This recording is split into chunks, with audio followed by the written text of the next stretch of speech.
আসসালামু আলাইকুম রহমতুল্লাহি ওয়া বারাকাতুহু। আমরা প্রতিনিয়ত অনেক কাজ করি, নিজের কাজ, অফিসের কাজ, সামাজিক কাজ, অনেক কাজ করি। আমরা রাসূলুল্লাহ সাল্লাল্লাহু আলাইহি ওয়াসাল্লামের মাধ্যমে যে সর্বোত্তম কাজগুলো, তার মধ্যে কয়েকটার কথা আমরা জানতে পারি। এক নাম্বার হচ্ছে মানুষের মনে খুশির সৃষ্টি করা, কিন্তু সেই খুশির সৃষ্টিটা কখনো মিথ্যা বলে করা যাবে না। দ্বিতীয়ত হচ্ছে ক্ষুধার্তকে খাবার দেয়া। আমাদের চারপাশে যারা আছে, যারা ক্ষুধার্ত, তাদেরকে আমরা খাবার খাওয়াতে পারি। পঙ্গু, অসহায়, অসুস্থ, এদেরকে আমরা সহযোগিতা করতে পারি। যারা দুঃখী আছে, সামর্থ্য অনুযায়ী তাদের দুঃখ দুর্দশা দূরীভূত করার চেষ্টা করা।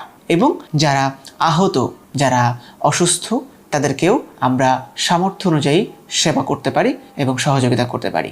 দৈনন্দিন আমাদের কাজের মধ্যে যদি আমরা এই সর্বোত্তম কাজগুলোকে যুক্ত করতে পারি, আমরা এর মধ্যে কোনো একটা কাজ আল্লাহর কবুলিয়ত পেতে পারি। আর আল্লাহর কবুলিয়ত পাওয়া মানে আমাদের জন্য অনেক বেশি কল্যাণকর। আল্লাহ পাক আমাদের সকল কাজগুলো কবুল করুক।